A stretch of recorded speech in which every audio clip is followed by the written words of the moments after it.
Hey guys, welcome back to my channel. Today I'm going to be showing you how I darn my pointe shoes.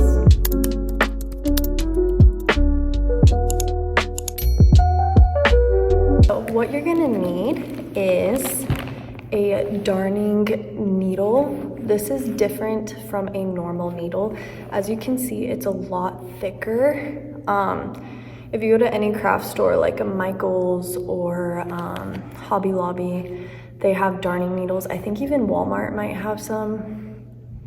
I'm not sure, don't take my word for it, but yeah, it's like a thicker needle that's meant to go through more tough and thick surfaces. I have my little thimble here that I usually wear on my thumb because I'm pushing through the shoe a lot with the needle with my thumb. So I love this one. I'm pretty sure I got it on Amazon. If I find it, I can link it in the description. And this one's a coin one, so it also has like this metal here, so it really protects your finger, which is great. I recommend a pair of scissors, but I don't have any in here with me right now and I'm too lazy to go get a pair. So I have this like scalpel tool, which you can also use in place of scissors, just something to cut the thread that we're gonna be measuring out. You need your pointe shoes, obviously. So these are my block balance essays that I'm going to be darning. And then you need some crochet thread. I had this different type of crochet thread, this like pink type that I prefer over this one. But when I went to Michael's to go buy more, because that's where I got it back in Florida and it's lasted me for so long, I can't find it anywhere. So this is more of kind of like a yarn rather than crochet thread. They're kind of different. This crochet thread is like slightly thinner than what I'm kind of used to having. I usually have this stuff, but this is all I have left. So I'm still on the hunt of trying to find my beloved pink crochet thread, rest in peace. So I'm gonna take my thread and measure 3 arm lengths. 1, take it, 2, and 3. So now whatever's left, I'm gonna use my little scalpel tool or my scissors and basically just cut it. It's better to have more thread than not enough, because if you don't have enough, having to add in new thread is gonna be a piece of work. So I'm getting the edge of this just wet a little bit to fit through my needle. And now this is how I line up my thread. So I put the needle in one end, and I swear this is already getting like knotted up on me. Now I'm gonna, so this is the one end I put the needle through. Now I'm gonna take the very opposite end of the thread and I'm gonna take these 2 ends and connect them together. Now I'm gonna start to like slide this down so I can start to slide the needle to where the end of the thread would be in the center, if that makes sense. So where this center is, this needle is gonna be all the way there. So it's gonna be even and in the center of both edges. So now we have our 2 ends and the needle is sitting all the way through. So you should have one nice big long thing of thread with your needle, and you're now ready to start darning. I'm gonna be going around this whole edge. I'm gonna take up some of the shoe here. If you don't have a thimble, you can use your finger, which I'm doing right now. You just gotta be careful because after doing it for a while, it can rub and give you like a blister. So at your own risk. Now, what I'm gonna do here is, you can see I stuck the needle through. I'm gonna pull this up just until the edge of the thread is hanging out. You can see it's like a little uneven, but it doesn't matter. And now I'm gonna leave it there. So this is to make like a nice no knot darning. Now I'm gonna go in again. I'm gonna take the thread and just wrap it around the needle, just like this. Now I'm gonna hold the thread that's kind of hanging there, because if you just keep pulling, it's gonna fly out. And I'm gonna pull this all the way through. You gotta have patience because your thread can get very tangled as you go. So just be aware of that. It's definitely a process. Once you get the hang of it, you'll move a lot faster. Okay, so this is what your first knot should look like. Now I'm gonna continue this all the way around the shoe. I'll do a couple more so you can kind of see how you do it. So again, one more time. Needle goes through the edge of the shoe. I take this thread and I'm making just like a little half loop around it. That's all you do. Now you can like hold this edge, and now I'm just gonna pull the needle all the way. You kind of have to untangle the thread as you go because it obviously gets a little tangled up. And now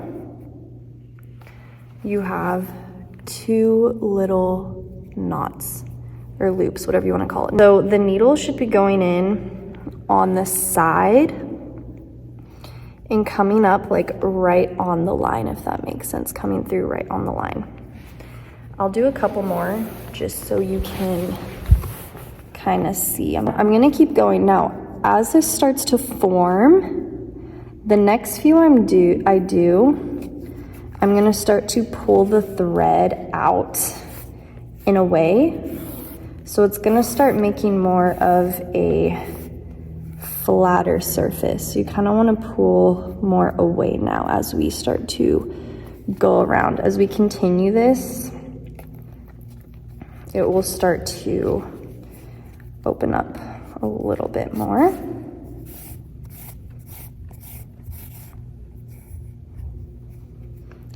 I'm about halfway through. This is what your first round should look like, and you can see I'm going around the shoe and kind of pulling outward when I pull the thread through the knot, so the loop kind of is more open rather than closed. You can see it kind of starts like this, and now it's more open, so it's giving me more of a flat surface, if that makes sense.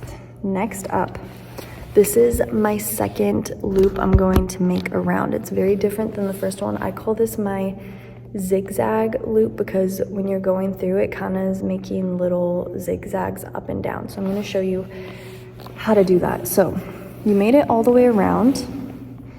I'm now going to put my needle through, making sure it goes through the top of the thread. So you don't want it coming through the bottom. You want it to go through all the way at the top. So every time you stick that needle through, it should be coming through this part. So I'm gonna pull this in about halfway, just where it's in there.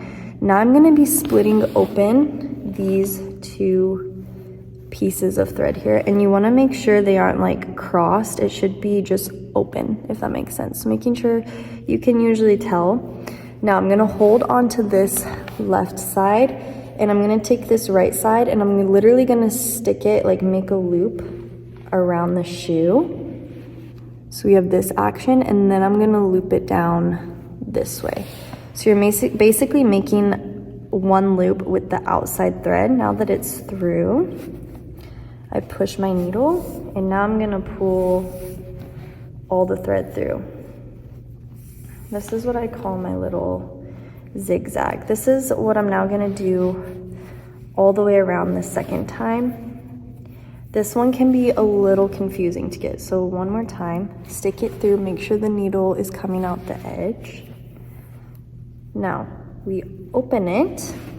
Yes, so now this is my right hand. The right side thread is going out and around, and then I loop it so then it meets the other thread on this side. Now we just pull through.